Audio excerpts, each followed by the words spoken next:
I started programming when I was 12 in QBasic, and I've been making games ever since as a fun hobby, but not professionally. Because I didn't have any experience, and because we had never worked together, we lived together, but that doesn't mean you can work together. So we started with a little game jam of our own where we made a little game in 2.5 days called Bombs versus Blobs to give me a chance to play with pixel art and see if I enjoyed it, and again, to see if we could work together. Yeah, so it was useful to go through at least how I create games, so Casey could see step by step how I would create a game from scratch. So she got to see that, and then I got to learn how to work with her. That was a good experience.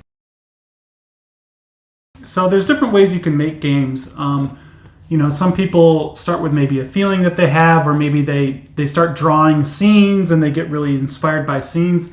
I like starting with the mechanics first because it really sucks to work really hard on a game and then you play it. Finally, you get everything working together and it takes you months and months, and then you play it and then it's not fun. That's like the worst feeling ever. It's like, oh my God, I've spent all this time on this and now it's not even fun. Our goal was to try to make sure that the game was fun at its core. So we figured break the game down into its most basic form, which would be just the mechanics and the puzzles. And then start adding on to it. Add on animations, add on a story, add on better graphics, add on music, add on cinematics, all the stuff that you expect with the game. When you look at the first prototype, you'll see the graphics are really simple. They're basically just circles and squares.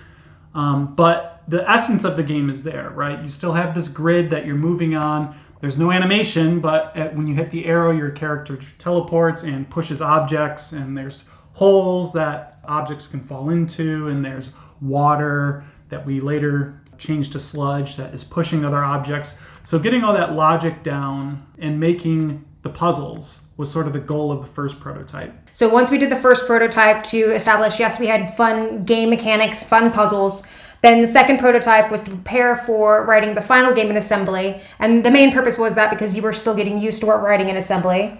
So we did go about things a little bit differently. The art and story and music came very towards the end of our development process.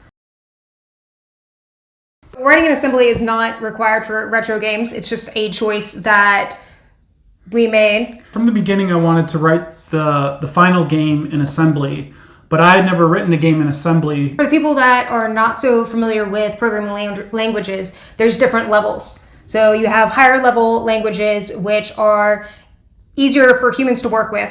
They have shortcuts or tools, things like that aid in whatever purpose that language is for.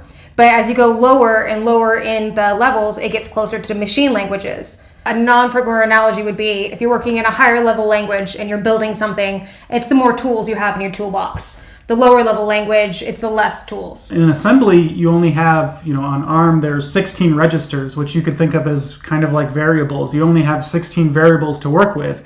Now, in normal higher level languages, you can just create variables willy-nilly. Oh, this is player health, this is the amount of magic they have, blah, blah, blah. You can just create whatever number that you need, you can just create. But imagine you only have 16. How do you possibly create something with only 16 variables? Well, you have to be offloading things into memory, and you have to be very careful about how you're doing everything. Normally, when you're programming in a higher level language, the language will provide those features to the programmer. But if you're programming in assembly, you have to manage it yourself. Since assembly was so outside of my comfort zone, the second prototype was really a stepping stone. The second prototype was written also in JavaScript, but it was written in such a way that all the functions were broken down to be really tiny. Most functions were probably under 10 lines of code. Normally, if you're making a game in JavaScript, you don't have to break things down that small. But because I was making it in assembly, having these functions broken down really small meant that I could translate them to assembly one by one. The Game Boy Advance is notorious for really crappy sound.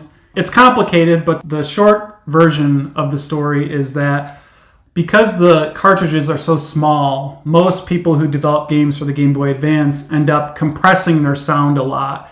If you rewind time and look at how the NES works, so the NES has good sound. I mean, the NES is notorious for having really good music tracks. Mega Man 2, I mean, Metal Man sounds great. It sounds wonderful. So it's weird that you take a step back in technology and it sounds great, and then the Game Boy Advance came out, I don't know, it was 20 years later or something, and it sounds crappy. So why is that?